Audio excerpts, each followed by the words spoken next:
নমস্কার বন্ধুরা, আলু দিয়ে একটা মুখরোচক খাবার বানাবো। প্রথমেই আলুটাকে চেঁচে নিয়েছি, তারপর ভালো করে ধুয়ে নিয়ে এর মধ্যে ধনেপাতা কুচি, পেঁয়াজ কুচি, লাল লঙ্কার গুঁড়ো, সামান্য নুন, কর্নফ্লাওয়ার, ময়দা 2 চামচ আর 1 চামচ সুজি দিয়ে ভালো করে মেখে নেব।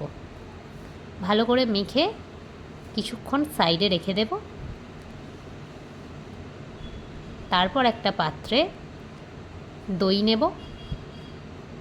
দইয়ের মধ্যে দিয়ে নেব সামান্য একটু কর্নফ্লাওয়ার আর লাল লঙ্কার গুঁড়ো আর একটু কাশ্মীরি লাল লঙ্কার গুঁড়ো দিয়ে ভালো করে ওটাকে ফেটিয়ে নেব। এবার কড়াই গরম করব, তার মধ্যে সাদা তেল দিয়ে দেব। তারপর বড়াগুলোকে যে কোনো আকারে করে তেলের মধ্যে ভেজে নেব। 2 পিঠ ভালো করে লাল লাল করে ভেজে একটা পাত্রে তুলে রাখব। সবগুলো বড়া ভাজা হয়ে গেলে ওই তেলের মধ্যেই আমি দিয়ে দেব সামান্য একটু রসুন কুচি,